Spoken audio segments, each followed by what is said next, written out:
Hello, everyone. Welcome to the Real Estate Podcast, episode number 5. And today I have my good friend Yang Cui as guest. Hey, Yang, how are you doing?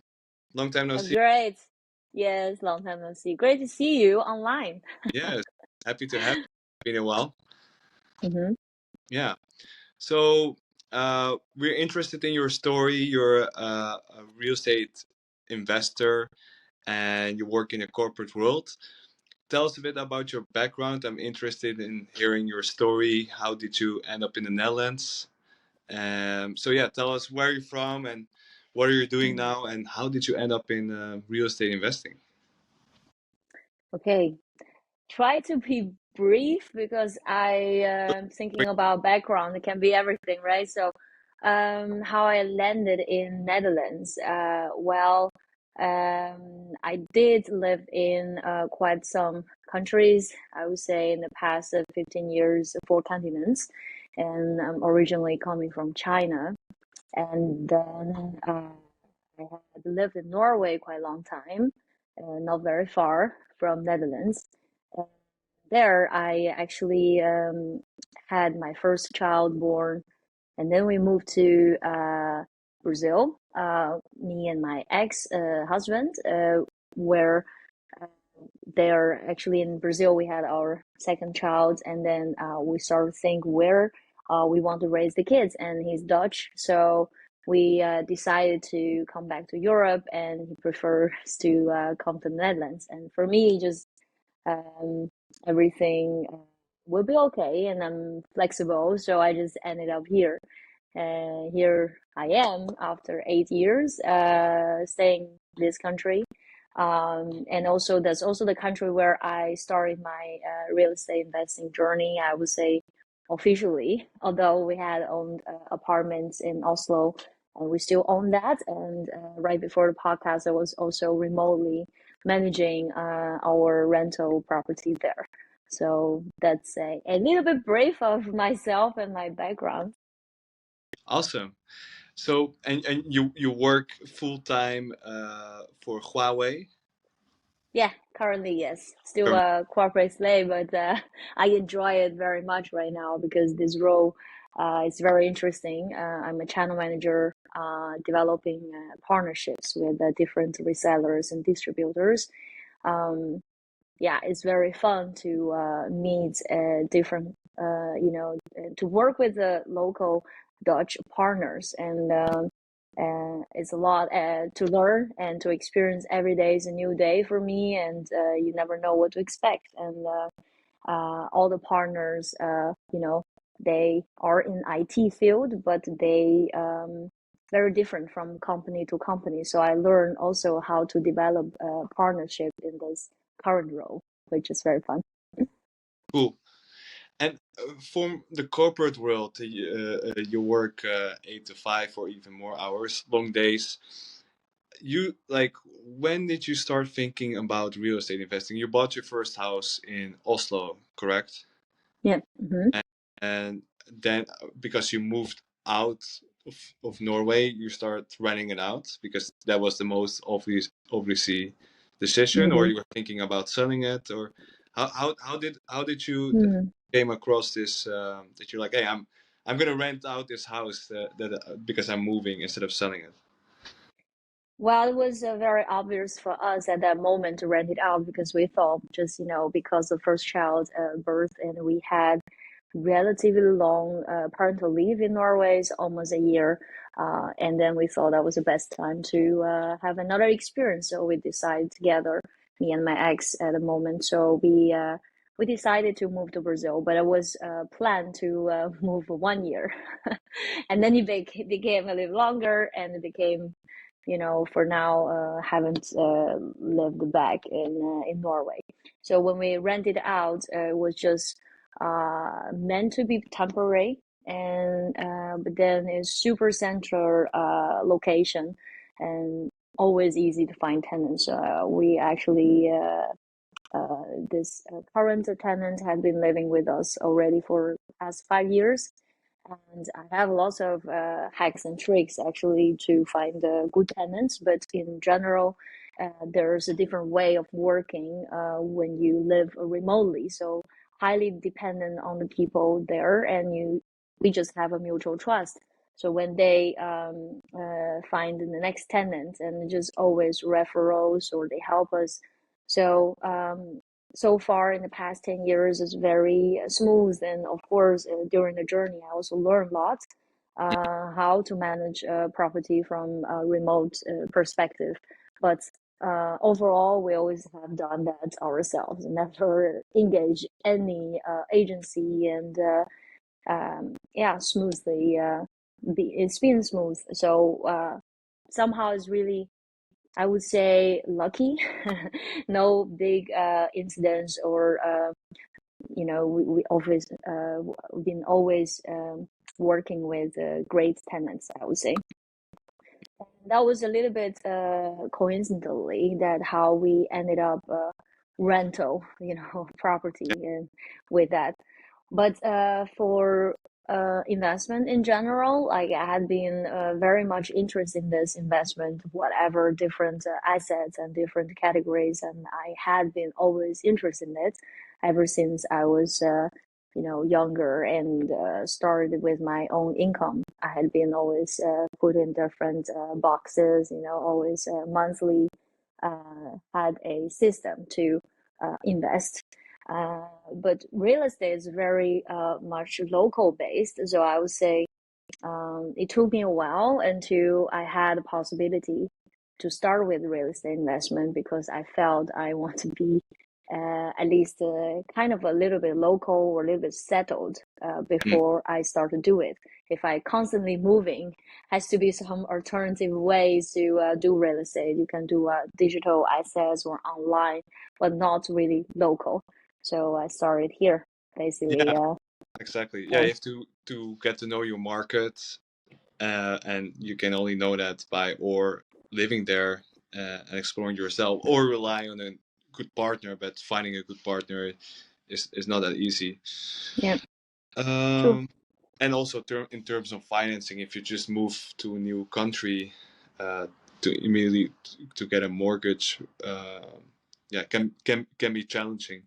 Yeah. I imagine in Brazil, I don't know about financing there, but But in general, it depends on the knowledge and skill, right? yeah, Overall, real estate investment in US, in Europe, in China, in Brazil is all, I would say, quite dependent on the local regulations, tax rules, and market, all different. But at the same time, the principles are the same. How you do the creative financing, how you work with the banks, what kind of documents usually they ask for, is all I would say like making sense. yeah, So I think, yeah, eventually, it's also the network is very important. So who you work with and what kind of deals you can get, and who can help you manage your properties, and all, I would say, all plays a role. So definitely.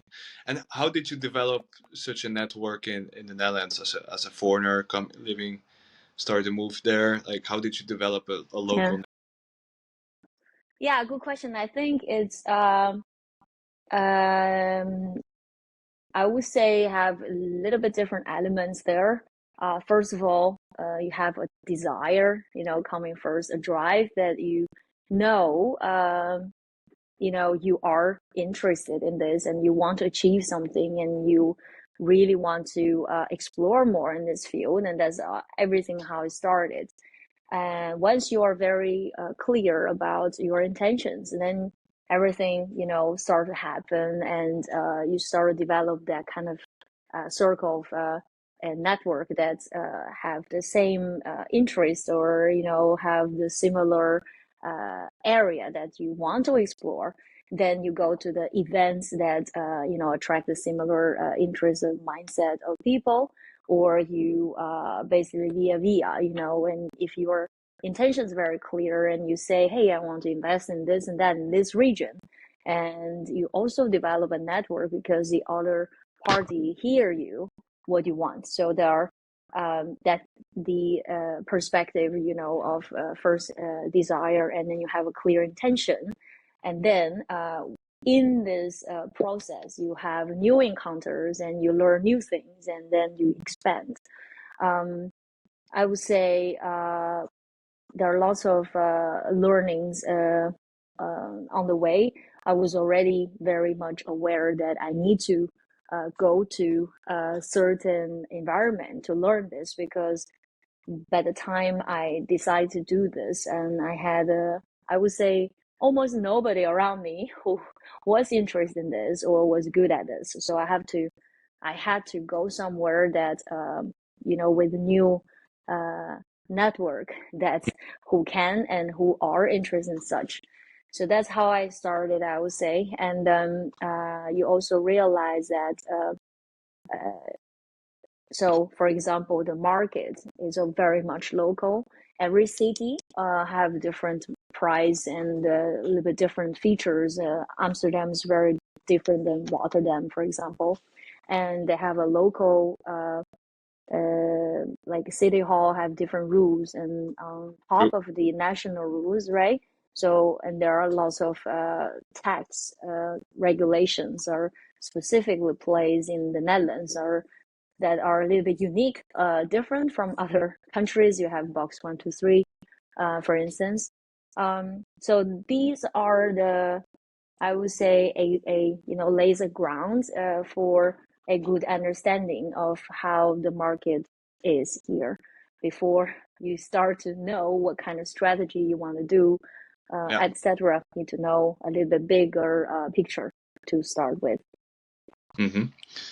Good. That's definitely good advice. Just like know your market and build up connections before you start taking action. What what kind of strategy did you use? Like, what kind of properties did you buy?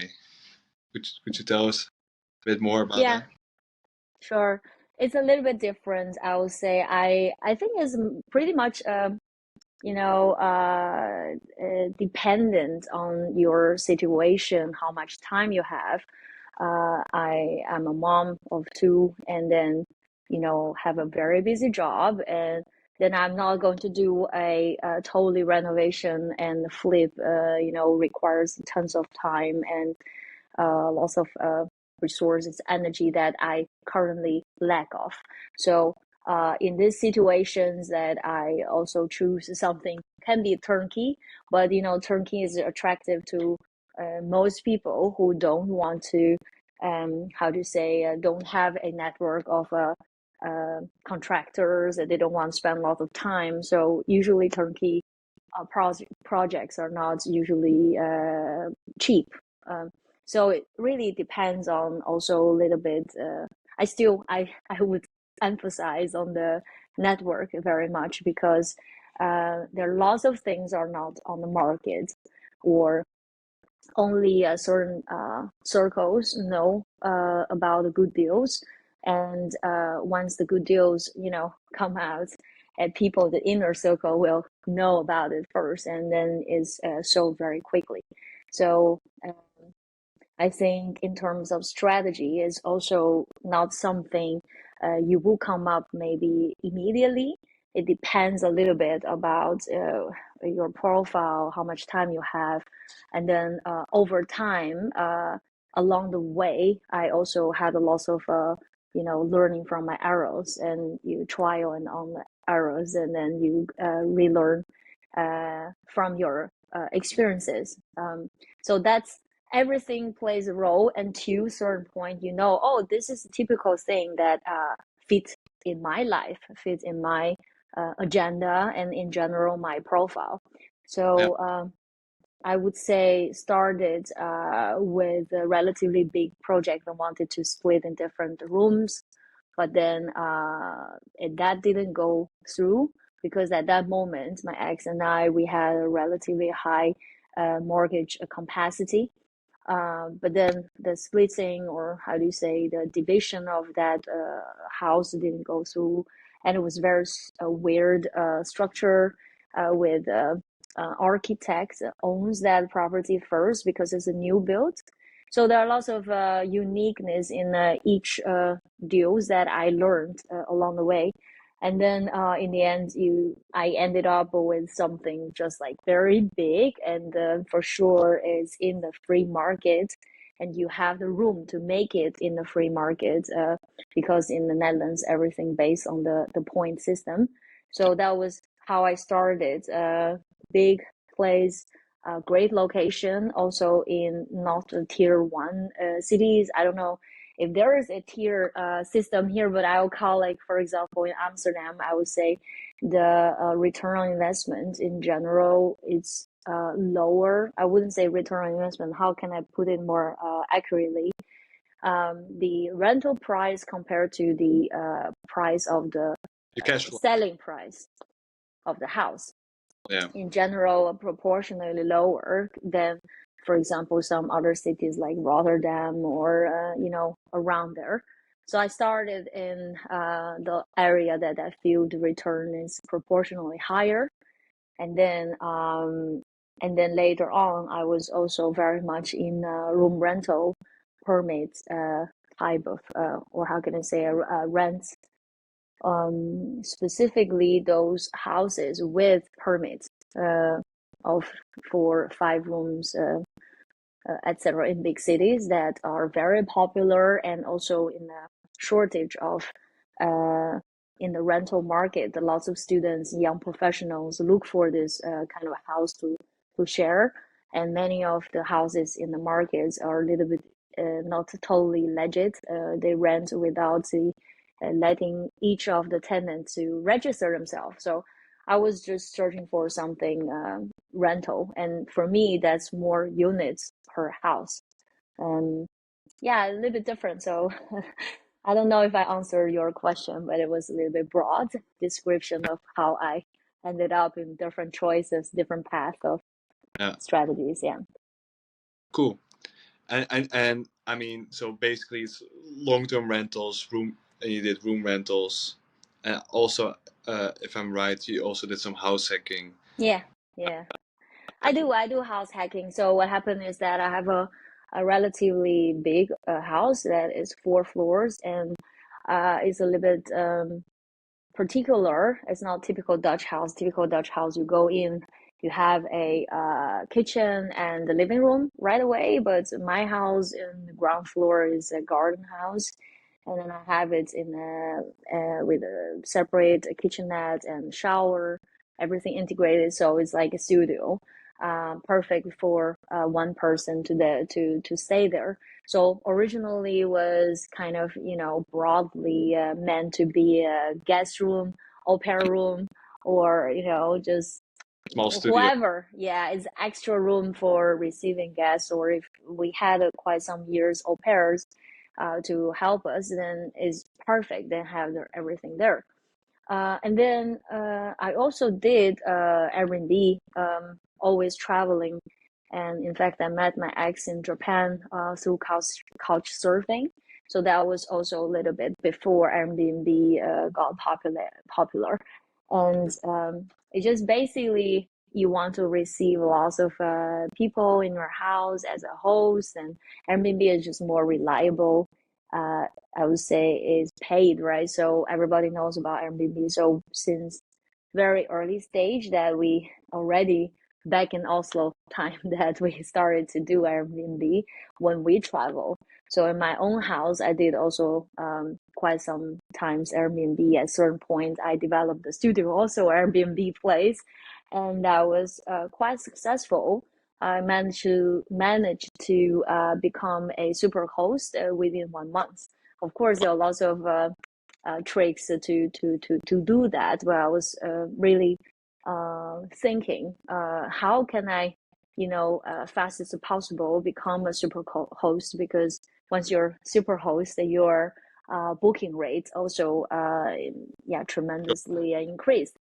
Yeah. So that's how my experience is. A very, I would say, a little bit a mixed, short-term rental, long-term rental, to expat, to local uh, room rental, and also to one person. I had one apartment before, was in Lelystad, and there was a lady who actually divorced, and doesn't have any active income because she also retired, but at the same time had been lived upon the how do you say the outcutting the some subsidy from the government. So Mm, in general, that's it doesn't sound a perfect candidate because they don't have a monthly income stream. But yeah, she sold her house. She has a sufficient funds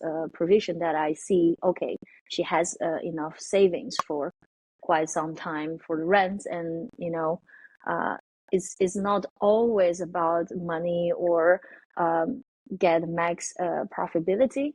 It's also about the connection with people and sometimes how you can help people. So at that moment when I did the viewing, I had some younger couples, etc. But I chose her because I felt she really needed a roof. She said, "I sold my house. I need urgently a place to live." And she has also a little bit depression, suffering from depression. So there are, yeah, through property business, I would say there are a lot of experience with people as well. Airbnb, you meet new people from all over the world. And also when you rent this room rental, there are lots of young students or young professionals, and it's pretty fun, I would say. The yeah. this part I like a lot as well. Eventually, it's people business at the end of the day. Yeah. And how did you get all the financing for these properties? What's your strategy for that? Did you just save up the money? Did you use hard money lenders, or did you refinance? Like how did you I did all of that. you did all of it? Yeah, I mean, I think it became quite well known as strategy in the Netherlands that people start to use their overvalue, or how's over is like equity, Equity, yeah. that's increased from their own living. But then for me, when I just moved here, I didn't have so much equity. Hmm. I would say started from something small, and then the initial requirements of investment were not that much. I mean, for property less than 200K, then the initial investment is a lot different than 800K, right? So start something small, and then but also I would say it was a lucky time. Those moments, the market was very different than now, and now it's the transfer tax a lot higher Okay. compared to before. So it just makes a significant difference as well. Um, and then certain time when you have a great deal, you can also see, okay, the part that I can borrow from the or finance from the banking norm traditional way, money lender, just like banks and institutions, and they usually can lend you up to 85% loan to value, sometimes 80%, sometimes 75%. That's quite common. Yeah. But then the rest, how you finance that? Sometimes you have all cash at once, and with from stocks, from other assets, different categories. You can have some savings or have some sword win with crypto. You never know. But then they also have certain people that they don't have other alternative ways of having a kind of a good return.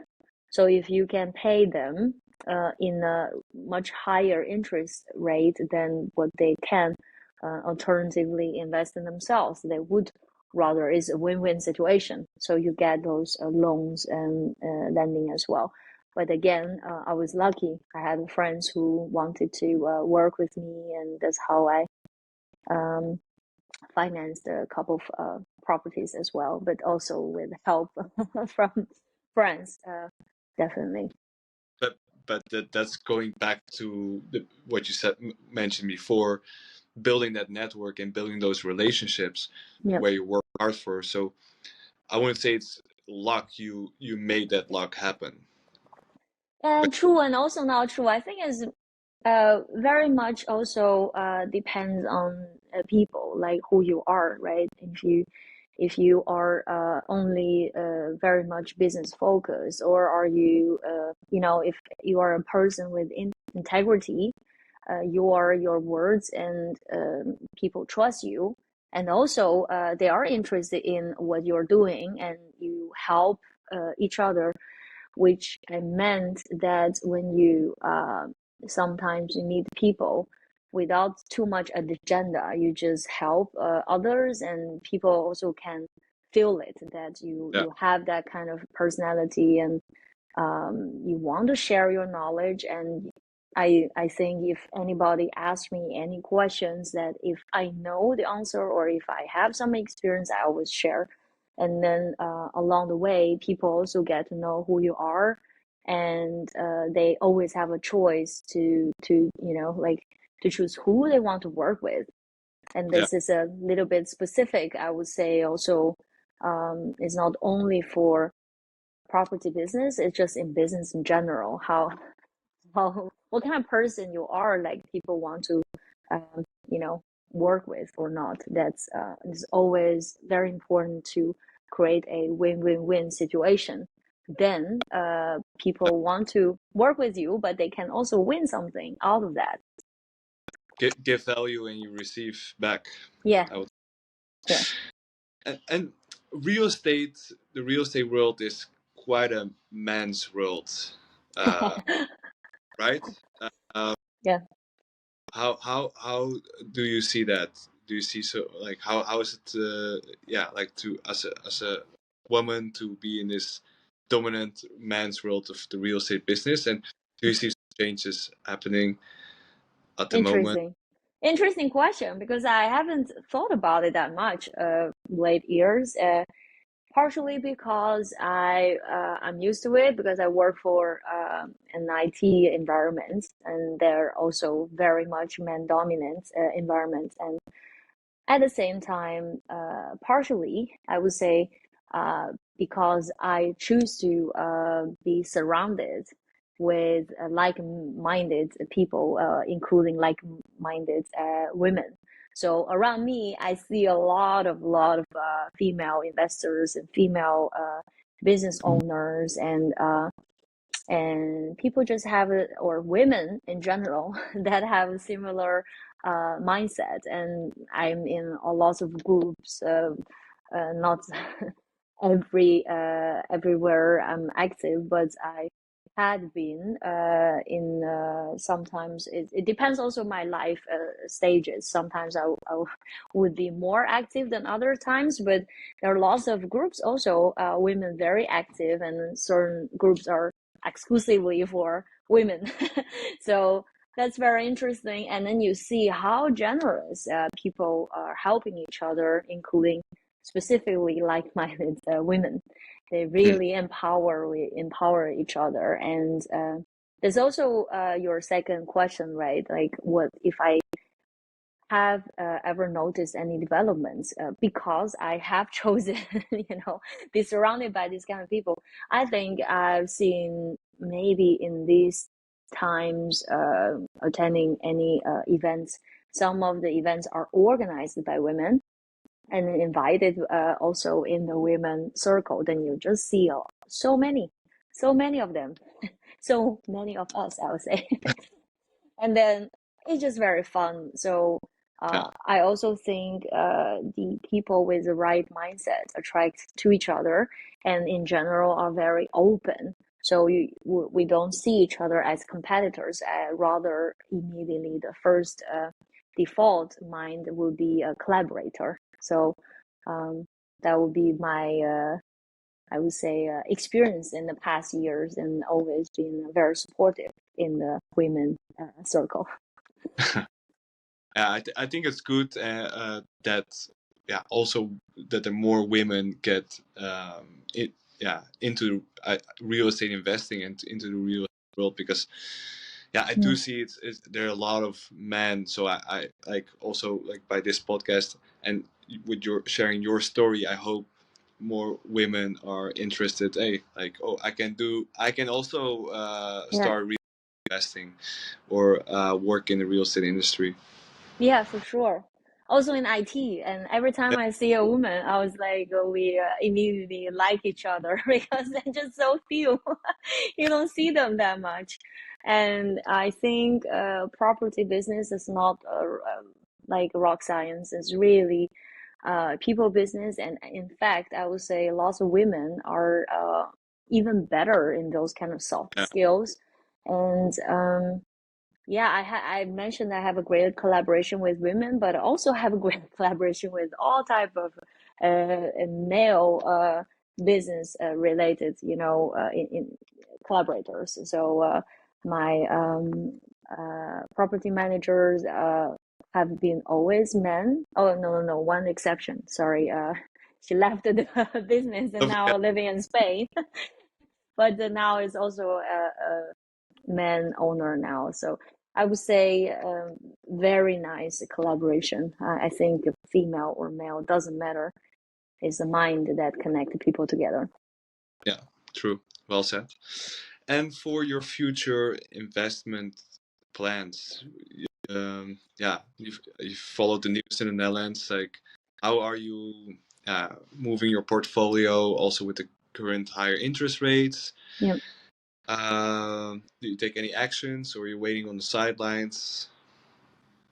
Very great question. I ask myself daily, and I think this also a common puzzle for many investors, and because the market changing so much, the big environment, or I mean macro, or for the banking system, for the mortgage, for the interest rate, all changing. And also we live in a post-COVID time, and you see lots of business are slowing down, or I mean, I'm not scaring people or whatever. It just sometimes when you see a small detail can reflect the whole society and whole country and region, and sometimes even the world is quite connected to each other. And China had been stopped, not stopped, but isolated for so long, and now finally opened, and still has been very big impact in China that compared to pre-COVID and post-COVID time, lots of business are also uh, yeah had been facing a tremendous pressure and challenges, but they also the innovation came here, and then there are different business replacing the old ones. There are lots of changes, and that change can impact in different side of the world as well. So I think in general, most people are more cautious these days because nobody have a crystal ball how the future will be and how it is even next year or 2 years or even 5 years time, because people invest now mostly, you have a sentiment there in the market. If most people are have more fear for the future, then the market is more saturated than it is, opposite way. If everybody, like 2 3 years ago, so positive in the market, everybody positive, everybody thought the future will go up and up, and I mean most people, right? Yeah, And then they will just very emotional, which is no matter what, no matter how high price, they just pay for it. But now it's really different. So for me, it's also related to the stage of life and how busy I am with my current job, or how my private life are structured. If the kids are slightly older, they are more independent, but they also have a lot of activities that have to also see how I can support. And I'm actually moving from my current house to a new one with my boyfriend. So we are uh, also planning for the next step.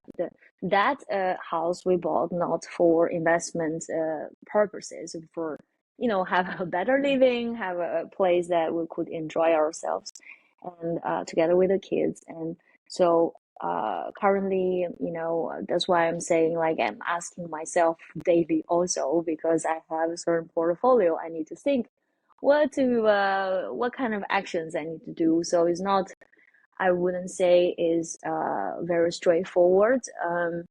it's also depends a lot how the summer comes, and yeah, sometimes you can wait to sell, but sometimes you can Hmm. also uh, just take a decision to sell, or you just rent and wait. And so there is not always a straightforward answer. I think nobody knows. Okay, so now we're at the last part of the podcast, and I have a few questions. Uh, Mm-hmm. one, so you're gonna choose one deal. It's gonna be a deal deep dive, and you're gonna, if you want, you can tell us a bit more about yeah, that deal. So do you have a property in mind? Uh, no, I think every deal is different. Yeah, Okay, we're okay. gonna choose one deal. So I just, know, but what's the perspective of the what's the criteria of choice? and no matter, it could be your first one or your last one or your best performing. Okay. I would do You have, yeah, the one you have that in right mind? after my divorce. Yeah, yeah, yeah. Okay, sure. Go ahead. So, what kind of property is this deal? Room rental. Room rental. And how did you do the financing? Mm, with a how do you say the banking institute that I had got mortgage before, and And from them, they and give you an then investment I mortgage. had a little bit, yeah, rental, yeah, rental mortgage, yeah. Ah, okay. And where did you find this deal? On one of the groups, off market deals, yes. So you got it from a wholesaler? Is that correct? Someone that sold you this deal, or a real estate agent? Yeah, actually, at the moment, he was a real estate agent, but is relatively well known in the circle that I earlier on had, I think, had known him a little bit through certain social posts by another guy. Anyway, so it's somebody I have already trust before. So they build the trust through the social touch points that I think is very knowledge guy and very smart, and not the average real estate agent.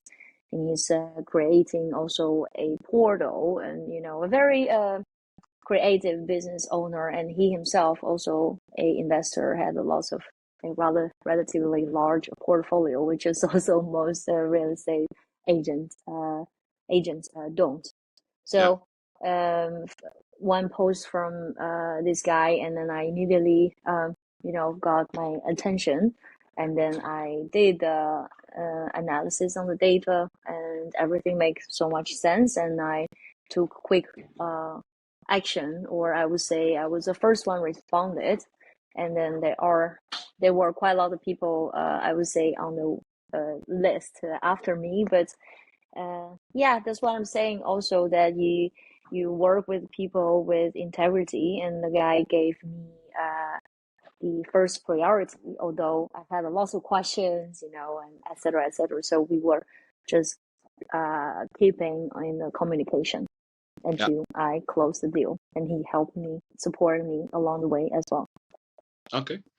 And for how much did you buy this property, and did you negotiate? Oh, good question. If you still remember. Yeah, yeah, I'm trying to think about it. I think I got for 425, and I negotiate for 15.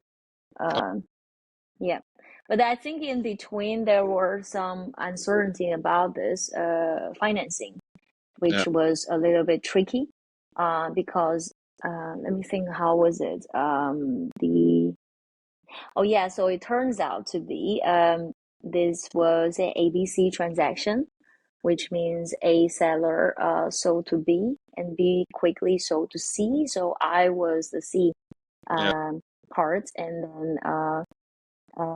then banks in general don't like this kind of transactions, don't like this kind of deals, and there are lots certain, I would say, risks bank don't like, and let's say money laundering or etc. and something under the table and just not standard flow or standard deal. So they don't like to support this. And so I had actually a little hesitation when I knew that is an ABC transaction.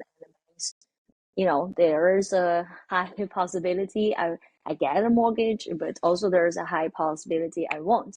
So Yeah. I had a Was risk. hesitation there.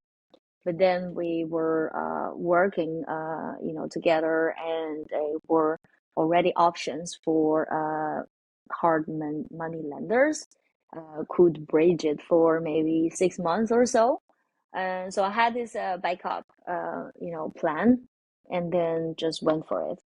And did you offer with financing contingency or without? Ooh,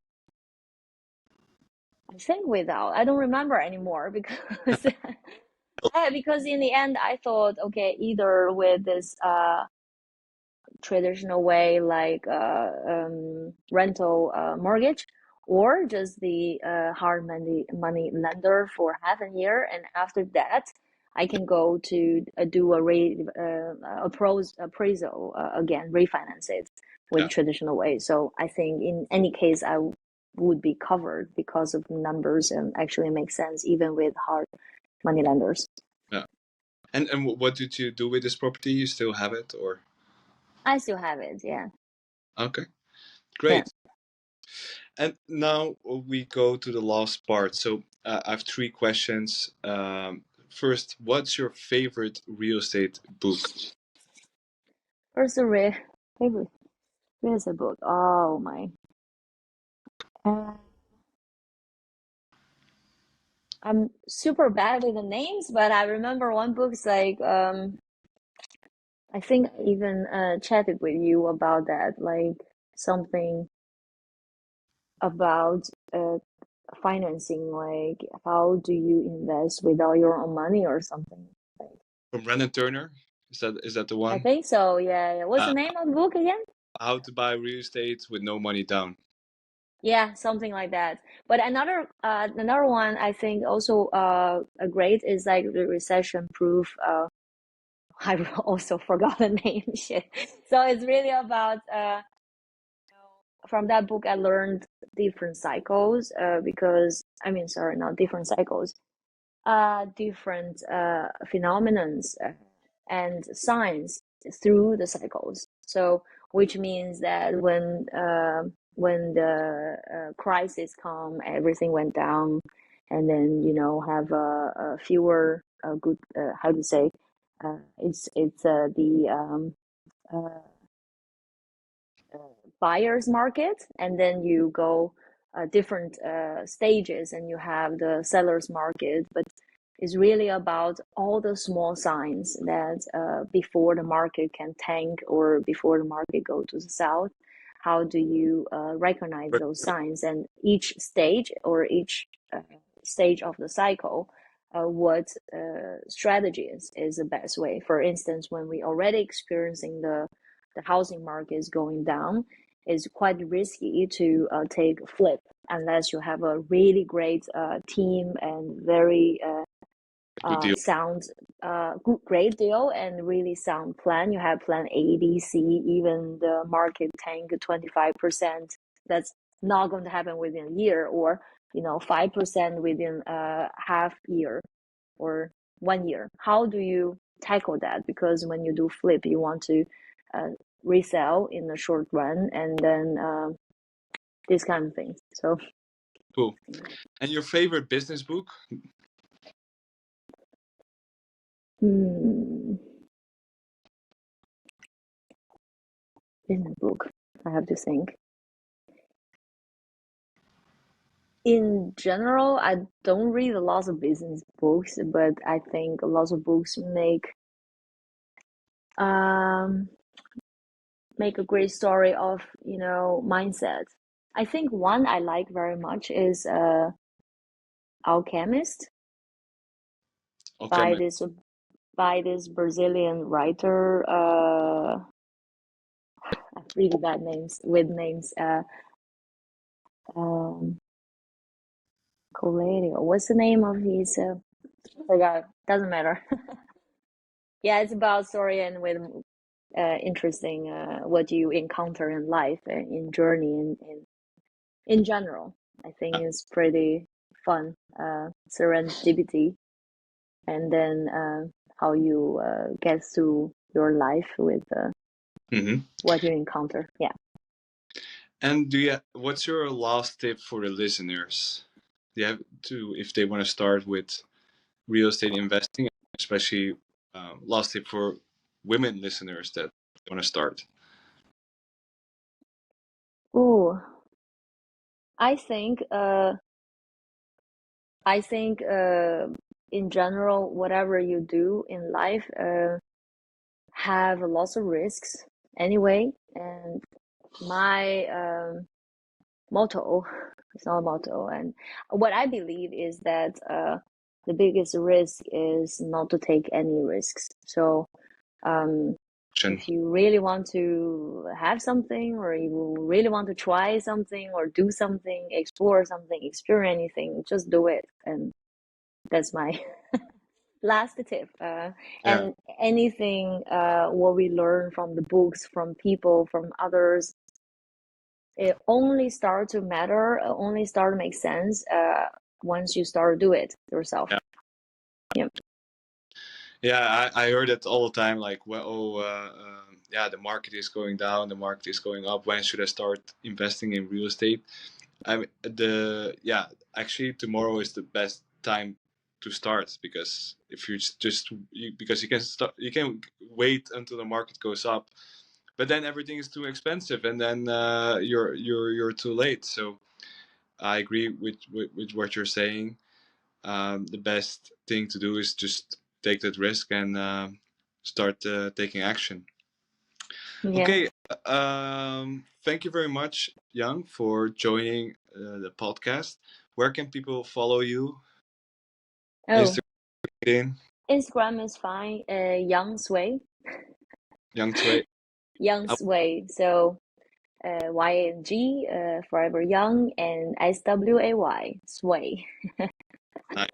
Twice of you. Yeah, Yang Sui. Okay, thanks a lot for joining the podcast. It was great talking to you, and until next time. Thank you for having me. Okay, Until next time. bye bye. Cheers. Bye.